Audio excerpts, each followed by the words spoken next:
Em nome do Pai, do Filho e do Espírito Santo. Amém.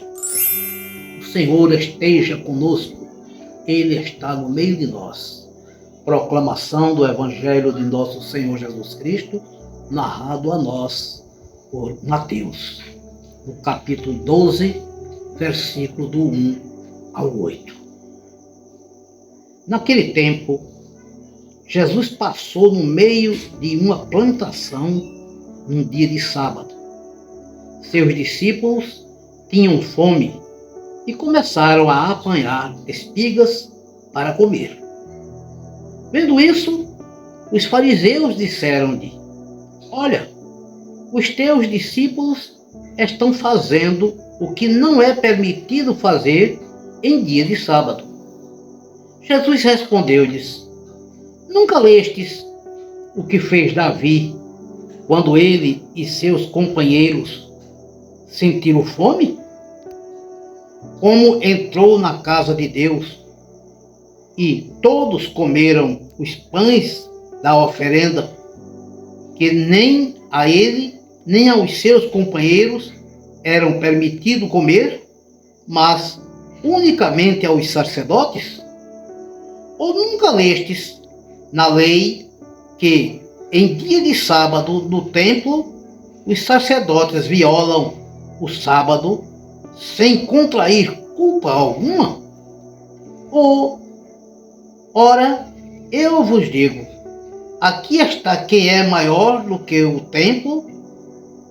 Se tivesseis compreendido o que significa quero a misericórdia e não o sacrifício, não teríeis condenado os inocentes. De fato, o Filho do Homem é Senhor do sábado. Palavra da salvação, glória a vós, Senhor.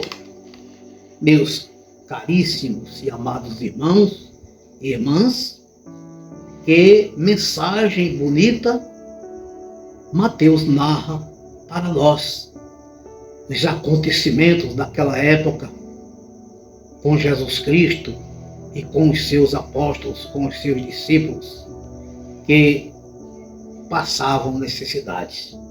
Vejamos bem que Mateus acrescenta um exemplo para mostrar que a lei do sábado não é absoluta.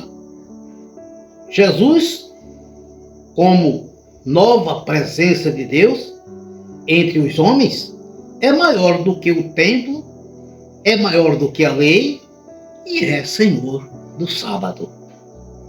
Por isso, ele tem poder para relativizar a lei, propondo a misericórdia como atitude fundamental de Deus para os homens. Jesus liberta o povo da lei que oprime e escraviza. O centro da obra de Deus é o homem. E cultua a Deus, culto a Deus é fazer o bem ao homem, como diz o profeta Oséias no capítulo 6, versículo 6. Pois eu quero o amor e não o sacrifício, conhecimento de Deus mais do que o holocausto. Não se trata de estreitar ou alargar a lei do sábado, mas de dar sentido totalmente novo a todas as estruturas e leis que regem as relações entre os homens. Porque só é bom aquilo que faz o homem crescer e ter mais vida. Toda lei que oprime o homem é lei contra a própria vontade de Deus e deve ser abolida. Então, meus amados irmãos, nós sabemos que os fariseus naquela época, eles obedeciam rigorosamente a lei do sábado. E no sábado, a lei não permitia que se fizesse nada, não se trabalhasse nada, né? Então a lei não permitia.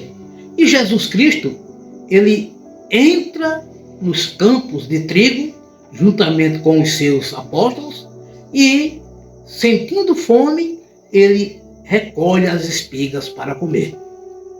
E os fariseus, vendo isso, eles reclamaram severamente, porque não era permitido, segundo a lei, Jesus fazer aquele movimento com os seus discípulos. Veja bem, queridos, que Jesus traz para eles e para nós uma nova lei. Não aquela lei do Antigo Testamento, de olho por olho, de dente por dente, mas a lei que Jesus atualiza no meio da humanidade é a lei do amor, da justiça, do perdão e da misericórdia. Essa lei era a lei que os fariseus não conheciam e não quiseram conhecer, porque nunca foram obedientes a essa doutrina, a essa regra, a esta lei que Jesus executou no meio da sociedade, no meio da humanidade. Então eles viviam rigorosamente uma lei de Moisés, que vinha desde o Antigo Testamento, mas no Novo Testamento Jesus modifica totalmente esta lei, trazendo para todos uma nova regra, uma nova doutrina, um novo mandamento, que é do amor, da justiça e da misericórdia. Que justamente esta lei de Jesus Cristo vigora até os dias de hoje. Então, meus queridos, nós não podemos seguir a lei dos fariseus, mas devemos ter a competência e a fidelidade de procurar seguir a lei, os caminhos, a doutrina e os ensinamentos de nosso Senhor Jesus Cristo, que é praticar na nossa comunidade, nos nossos lares, na nossa família, o amor, a justiça e a misericórdia. Deus nos abençoe a todos, em nome do Pai, do Filho e do Espírito Santo. Amém.